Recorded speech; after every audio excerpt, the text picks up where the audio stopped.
Marami lumabas na mga photo na kasama mo si Duan Ren Wu. This character has been identified as the big boss of the Pogo in Porac. Tinulungan ka ba ni Duan Ren Wu na makaeskapo? Madam Chair, hindi po.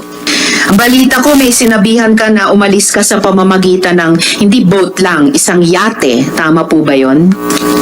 Yes po, meron po. So yate ang sinakyan nyo. Meron po kami sinagyan po na yate po.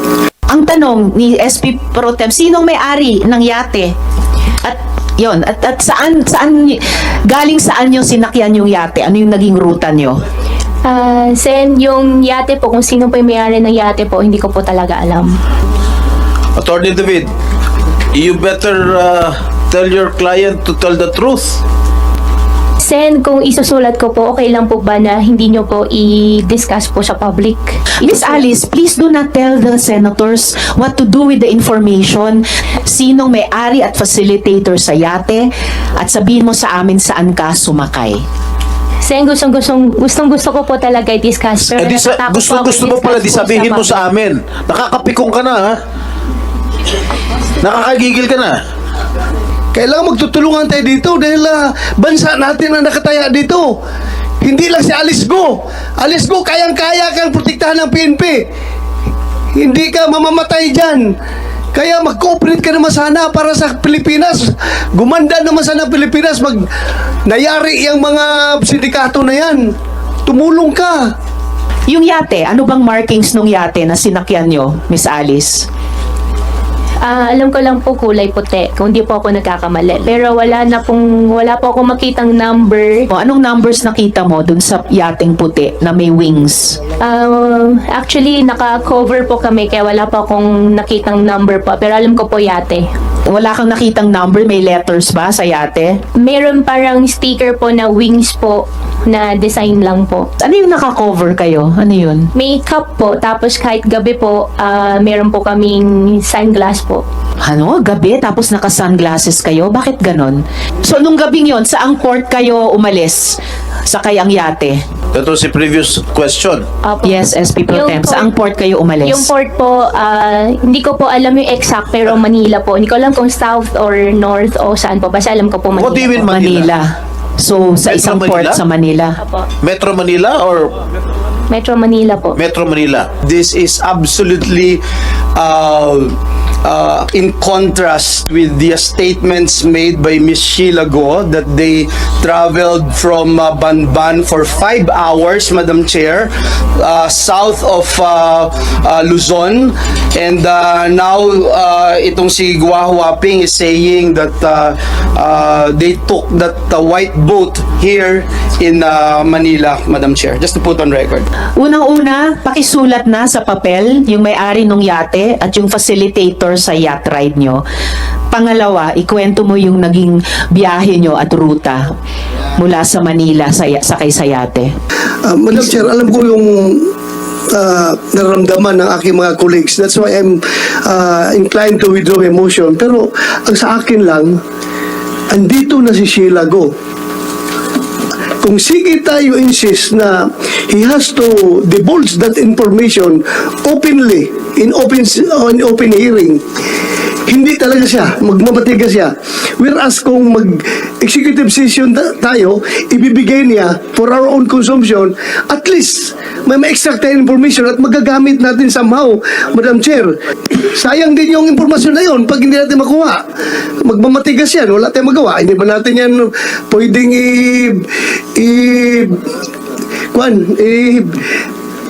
ano yung sa interview, yung isang mas harsh na interrogation. Hindi natin pwede interrogate yan. Hanggang interview na tayo dito. Miss Go, nag-file ba siya ng police report dito sa kanyang death threat? Miss Alice. Sen, hindi po. Nasabi niyo ba kay SILG, kay Chief PNP dahil kaharap niyo na sila eh? Hindi po lahat po. Kasi nung ako nagkaroon ng death threat, ang una kong ginawa, mag-file ng police report at inimbestigahan ng police para malaman kung totoo o hindi. Dahil hindi ko rin alam kung totoo o hindi.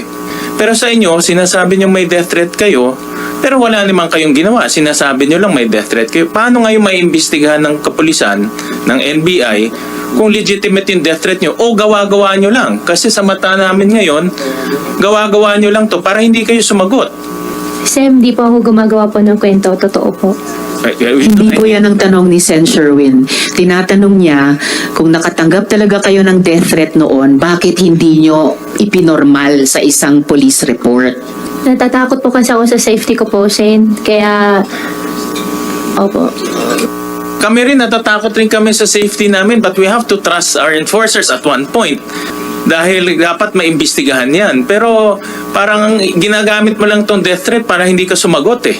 Sen. Bong Revilla for one related question. Miss Alice, sino yung nagde-death threat sa'yo? Pilipino ba siya o Chinese? Sen, kung okay lang po talaga na hindi ko po siya sagutin sa public. And then, Sinabi nyo na kanina local. Sinabi nyo na kanino local. So, Opo, local sagutin ang tanong ni Sen. Bong Revilla, sinong local yan? Pilipino ba siya o Chinese yung nagde-death threat Local sa'yo? daw. Meron foreign, meron local Filipino po. So both. You told us minutes ago, isusulat mo sa papel para mabasa namin yung dalawang taong yon or kung nag-iisang tao yon na nag-facilitate at may-ari ng yate. Opo, Sen, hingi lang po sana po ako ng malaking tulong po sa inyo na isusulat ko po pero wag niyo po Oh, sige, sige, sa sige. public. Okay, Isulat okay, mo sige. na. Sulat mo na. Huwag mo na kami turuan. Sus, tuturuan pa tayo nito mga ito. Sen, wag niyo po i-ano po sa public po ha. Huwag nyo kaming uutusan, Miss Alice. Pasensya na po. Ano yung naging ruta nyo sa yate nung pag-alis nyo sa Manila? Pag-alis po namin, nauna po kami doon sa yate po. Tuloy mo lang. Pagkatapos po, may sinakyan po kami sa malaking barko po. Mula yate, lumipat pa kayo sa malaking barko? Hindi po siya yes po, malaking barko po siya. So, mula yate sa malaking barko. Saan banda kayo lumipat sa barko? Madam Chair, as much as gusto kong sabihin pero hindi ko po alam ng location, basta puro dagat po. Ganong katagal mula umalis kayong Manila na nakayate na lumipat kayo sa malaking barko? Isaya, few hours lang po. Ilang oras? Hindi ko po maalala to be exact kasi lahat po ng cellphone po namin nung pagka ano po namin doon sa tao, wala na po kaming phone. Sinong tao? Sinong tao po yun? Meron pong isang babae po. Babae? Apo. Pilipina o dayuhan? Dayuhan po. Bakit niya kinuha yung mga cellphone nyo? Kasama po yun sa usapan po. Ano yung usapan? Walang phone, wala po lahat. Bakit may ganong usapan na walang phone? Yan po ang sabi po sa amin po. Dahil? Siguro po for safety na rin po. Safety nino. Para sa akin lang po, baka para sa safety na rin po ng lahat. Basta wala pong cellphone, bawal po. So lumipat kayo sa barko some hours after bumiyahe kayo sa yate. Opo. Estimate number of hours Hindi ko pagkat po bago kayo ma-estimate kasi baka lumipat. magkamali po ako. Wala po akong talaga maano po sa hours po. Mas okay nang magkamali kaysa magsinungaling. Yung honest effort to tell the truth, mas okay nang magkamali. Gabi kayo umalis sa Manila, gabi Opo, pa ba gabi nung po. lumipat sa barko or madaling araw na? Ano pa rin po, madilim pa rin po. Madilim pa rin. Opo, madilim So, pa rin po. anong oras ba kayo umalis sa Manila na gabi? Pagdating po kasi namin ng Manila po, ikot-ikot po kami ng ikot eh. Hindi, anong oras kayo sumampas sa yate? Hindi ko po maalala nung time, pero definitely po siguro mga bago naman po mag 10 o'clock. And then bumiyahe kayo ng ilang oras bago lumipat sa barko. Opo. Paglipat sa barko, madilim pa ba or sisikat na ang araw? Madilim pa rin po. Pagkasakay po sa barko po, Madam Chair, pinasok po kami sa isang room. Doon na po kami. Ilang oras kayo dun sa room sa barko? Ay, matagal po. Anong Araw katagal? po. Ilang araw? Hindi ko po, siguro mga 4 or 3 or 5, mga ganun. Basta matagal po. 3 to 5 days. Ilang beses kayo nag-breakfast? Ako po kasi hindi po ako nagbe-breakfast. Okay, ilang beses kayo nag-lunch? Siguro mga 3 or mga 4 days po siguro.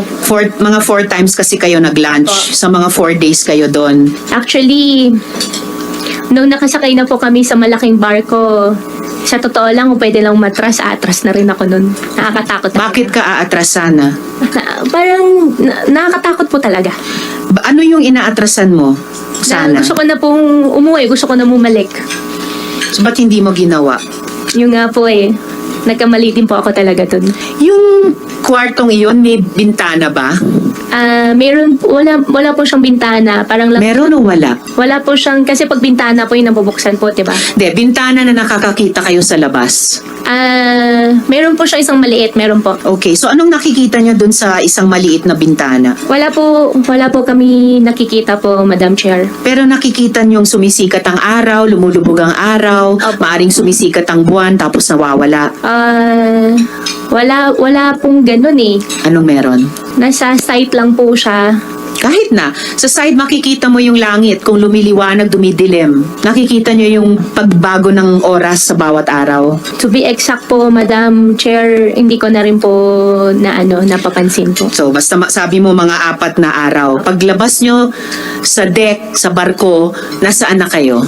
Paglabas po namin, may sinakyan pa po kami, may sinakyan po kami isang maliit na bangka. Maliit na bangka. Opo. Nasaan na kayo nun? Yung bangka po, bumiyahe pa po kami, tapos Malaysia na po. Ganong katagal kayo bumiyahe? Ilan hours din po yun. Saan ka sumakay ng bangka? Hindi ko po alam yung exact location din po, Sen. Basta dagat po. Hindi mo alam yung daungan? Hindi mo alam kung saan? Hindi po. At saka instruction po sa amin, wag na po kami tumingin. Wag na po kami. Nakapiring kayo? Hindi naman po. Naka-sunglass pa rin po. Tatanungin ko sa inyo sunod, sino yung mga Pilipinong tumulong sa inyo? Dun sa big boat, ilan kayong magkakasama dun sa big boat? Doon sa big boat po, 3 lang po kami. Tsaka isang babae po na foreign. Chinese pala yung mga kasama. Hindi po siya Chinese kasi ang conversation po namin English. Pero Asiana siya, di ba? Asiana Sinabi po mo siya, kanina. opo. So kayong 3 lang doon sa maliit na kwarto na sinasabi mo? Opo. Kayo ni Sheila tsaka ni Wesley. Opo. Kayong 3 lang yun nandun. Opo. Thank you. Sinong mga Pilipinong tumulong sa inyo makatakas sa Pilipinas? Madam Chair, walang tumulong po ni isang Filipino or Filipina. So yung nag-iisang taong isinulat nyo sa papel, yun lamang ang tumulong sa inyo? Tumulong po. Madam SP Chair, Pro Tem. Ibang taong to sinulat mo nandito sa Pilipinas? Understanding ko po wala. Nakatakas na rin? Hindi ko po alam pero alam ko po wala po siya dito. Sa pagkakala mo, nasaan? Hindi ko po alam, Sen. Paano ka kinontak? Nag-uusap po kami. Paano siya nag-facilitate nung pag-alis mo? Bago po nangyari po yan, nag-usap po kami. Bago nandito siya sa Pilipinas noon nung nag-usap kayo. Phone po kami nag-usap. Kaya nga, nasan siya? Hindi ko po alam exactly asan po siya doon. Are you sure walang Pilipino, walang government official na tumulong sa pag-eskapo mo rito sa ating bansa? Sen, wala po. Walang Filipino. That's impossible. Na imposibleng walang tumulong sa iyo Pilipino para makatakas dito sa Pilipinas. Wala po. Pero Sen, wala po talaga. Ang galing naman itong Chinese nito. Ha? Wala po talagang na kinuha, na nag-arkila ng yate, dinala ka sa kung saan man yan, kung sa Malaysia o sa Indonesia, itong tao lang ito nag-facilitate sa'yo. Wala pong tumulong, wala pong nakatulong po na Filipino po, Sen. Sinungaling ito. Meron ka bang binigyan ng bribe, Miss Alice? Kasi narinig ko, pakinggan nyo narinig ko ang Zoom. Have you bribed any government official para dito sa pagtakas nyo sa Pilipinas? Wala po. Narinig ko yung halagang 200 million. Wala po. Ibang po. halaga? Wala po. Wala po akong alam na may ganung amount. Wala po. Kung totoong walang tumulong na Pilipino, sino nagbibigay ng instruction sa mga dayuhang kasama nyo? At sino nagbibigay ng instruction sa inyo? Tungkol dun sa, sabi mo kanina, usapan kung paano gagawin ang pagtakas nyo. Wala po ako nakitang Filipino. Wala rin pong tumulong po sa akin na Filipino po. So itong sinulat mong tao sa papel, bakit kanya tinutulungan? Alam niyang tatakas ka. Alam niyang pugante ka. Hindi ko po talaga siya may discuss lang po sa public. Sino nagbayad nung mga travel mo? Libre ba to? Nung sumakay ka dun sa yate, sa big boat, sa small boat? Sen, wala pa akong binayaran po. Nung sumakay ka dun sa malaking boat at 4 na araw ka na dun sa maliit na kwarto, anong sabi sa'yo? Saan kayo pupunta? Bago po kami pinasok po doon sa maliit na room po, sinabi po sa amin, between 4 to 5 days po makakarating po. At saan kayo pupunta? Meron po siya na-mention po pero hindi ko po matandaan, pero not our country na po. Hindi naman po pwede na hindi mo alam kung saan kayo pupunta. Sana rin po na humihingi din po ako ng konting unawa din po sa inyo na paniwalaan niyo rin po. Wala po kang kaso na isinampa sa'yo dito sa pagtakas mo. May tumulong ba sa'yo na mga taga-immigration? Alam mo yung mga taga-immigration? Immigration, wala po. Pilipinas. Government officials, wala rin po. Filipino, wala po. Wala pong tumulong. Itong pangalan na sinulat mo, ikaw ba humingi ng tulong sa kanya o kusa siyang tumulong sa'yo? Humingi po ako ng tulong po. Actually, hindi tulong po yung hiningi ko po sa kanya. Ano hiningi mo? Actually, to be exact, medyo pinagsalitaan ko po siya na hindi maganda. Ano yun? Ano yung hindi magandang pinagsalitaan mo sa kanya? Saying kung kailan po, hindi ko po talaga siya pwede i-disclose po sa public. Bakit mo siya pinagsalitaan ng hindi maganda tapos siya tumulong sa'yo, nag-facilitate ng transport ng pagtakas mo dito sa Pilipinas? Kung pinagsalitaan mo siya ng masama, siyempre ako, pag pinagsalitaan mo masama, hindi na kita tutulungan. Pakisagot na yung tanong ni SP Pro Temp. Kinailangan pa niyang itanong ng 2 beses. Oo nga po katulad po nung na-mention ko po kanina, hindi ko po talaga siya pwede i-disclose lang po sa public. Bakit hindi mo pwedeng i-divulge sa publiko? Ano ba? May sikreto ba kayo? This is just a simple question. No, pinagsalitaan mo sama, absurd. Para sa akin, it's weird. Tapos, siya pa ang tumulong sa'yo na makatakas sa Pilipinas. Sen, it's really about security na po talaga. At saka Miss Alice, yung papel, yung pangalan na sinulat mo sa papel, actually lumabas na yung pangalan niya sa hearing eh. Tinanong ko na kayo tungkol sa taong yan. Nasaan ba siya ngayon? As of today, hindi ko po alam na saan po Nasa siya. Taiwan, Madam Chair. Okay, SP Pro Temp. Okay, isa lang. Itong taong binanggit mo, In line with ano? Yes, oo. Itong taong sinulat mo, holder ng 5 passport to. Are you aware of it? Sen, hindi po ako aware na holder Yes, po siya ng 5. Holder ng passport ng Kits, Nevis, China, Cyprus, Dominica, tsaka Cambodia. He's a holder of 5 passports. And based from the information I received, he's now in Taiwan. Sino ang humingi ng tulong? Ikaw ba humingi ng tulong dito sa taong yung pangalan sinulat mo? Sige na. Sen, hindi po tulong po yung hiningi ko po sa kanya talaga. So ano? Pinagsalitaan ko po talaga siya na hindi maganda. Ano nga? Doon po nag-start. Why did he or she felicitate your escape from the country? Baka nagigilty na rin po siya. Nagigilty saan? Opo. Sana nangyayari po ngayon sa akin. Bakit siya nagigilty? Sen, kung okay lang po na hindi ko po siya It's not disclose po okay. sa It's not public. okay with me. Pasensya na po, Sen. I refuse to answer po for my own safety po. Tumakas ka ba o itinakas ka? Anong difference? Ikaw ba yung tumakas, Miss Ikaw Alice? ba O yung tumakas taong ito o sa papel, itinakas ka? tinakas ka niya? Sen, siya po nag-initiate po, pero along So the way po, itinakas ka niya? along the way po, hindi po kami magkasama. Oo nga. So itinakas ka. Madam Chair, Sen- ibig sabihin, Madam Chair, itinakas Ikaw din sa po SP siya. Pro Temp. Is that, I just wanted to clarify, hindi ka tumakas. Itinakas ka nitong tao na ito? Desisyon mo bang umalis o itong tao na ito ang nagdesisyon para sa iyo umalis? Nung una po, siya po nagdesisyon po para sa akin. Parang sinasabi mo, nung una siya ang nag-initiate na ikaw Opo. ay tumakas. Hindi ba ito ang mastermind mo? Sen, wala po akong amo. Okay, so Ikaw ang big boss ng Ikaw lahat ang ng big boss ng Pogo lahat. sa Bamban? Hindi rin po ako big boss ng Bamban. Anong papel mo, Miss Alice, sa Pogo sa Bamban? Doon sa Pogo, sa Bamban, ang participation ko lang po doon ay yung lupa na dati po sa akin. Ito bang pangalan na sinulat mo sa papel? Ito ba nagtangka sa buhay mo to? Ito ba yung nagtatangka sa buhay mo? Hindi po siya exactly, pero meron din po ako nabalitaan. Wala ka na ba sa Pilipinas noong August 14? Sen, under investigation na po yung issue po about po doon. I'm just asking, nandito ka ba sa Pilipinas noong August 14? Hindi ko po siya isasagot kasi meron na pong kaso po sa akin about it po. Anong petsa nung pag-alis nyo sa yate?